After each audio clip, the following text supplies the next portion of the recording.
Իմաստնություն Սողոմոնի 4 Լավ է անզավակ լինել, բայց առաքինի,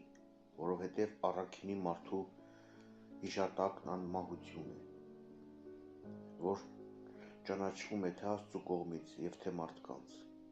Առաքինությանը հպվելիս մարդիկ նմանվում են նրան։ Հեռանալուց հետո անցկագին փափագում։ Հավիտենականության մեջ նրանք պսակավորված պիտի ջեմեն և տոնեն իրենց հաղթանակը, անթառամ նահատակության պատերազմում հաղթած լինելու համար։ Ամբարիշտների բազմածին զավակները պիտանի չեն լինի, փտած շիվերը խոր արմատներ չեն տա և հաստատուն չի լինի խախուտ հիմքը։ Ու թեև միաժամանակ ճյուղերը կարող են բողբոջել, բայց լինելով անկայուն հաստատված պիտի տարուբերվեն հողմից, և հողմի ուժով էլ պիտի արմատախիլ լինեն։ Արմատի շուրջն աճած թույլ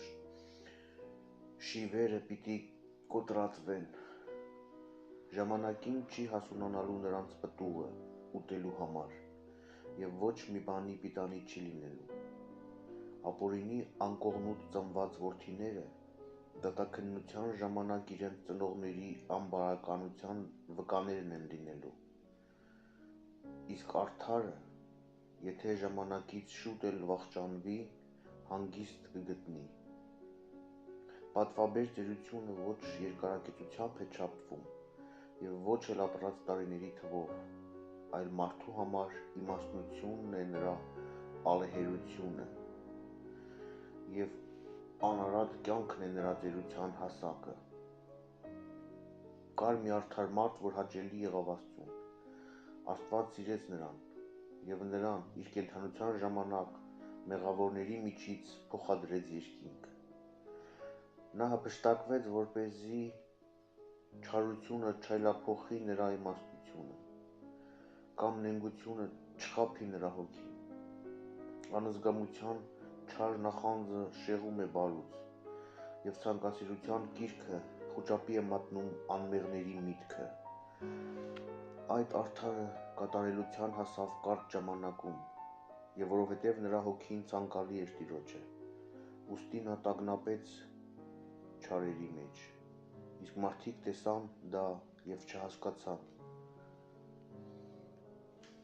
ոչ էլ նույնիսկ մտածեցին, թե Աստծու արդարությունը իր սրբերի վրա է, և նրա ձեռքն անպակաս է իր ընտրյալների վրայից։ Հանգուցյալ արդարը դատապարտում է կենդանի ամբարիշտներին, և վաղ հասունության հասած երիտասարդությունը դատապարտում է բազմամյա անիրավ ծերությունը։ Իմաստունի վախճանը տեսնում և չեն հասկանում, թե ինչ է խորհել Տերը նրա մասին և ինչից է զգուշացրել նրան։ Մարդիկ կտեսնեն և կարհամարեն նրան, մինչդեռ Տերը պիտի ծիծաղի նրանց վրա, և դրանից հետո նրանք պիտի լինեն անարգ կործանման և ամոթանքի մեջ, հավիտենական մեռելների հետ, որովհետև Տերը պիտի պայթեցնի նրանց ուռած անշշունջ մարմինները, հիմքերից պիտի շարժի նրանց, մինչև որ նրանք իսպառ խոպան դառնան, տանջվեն ցավերի մեջ, և պիտի կորչի նրանց հիշատակը,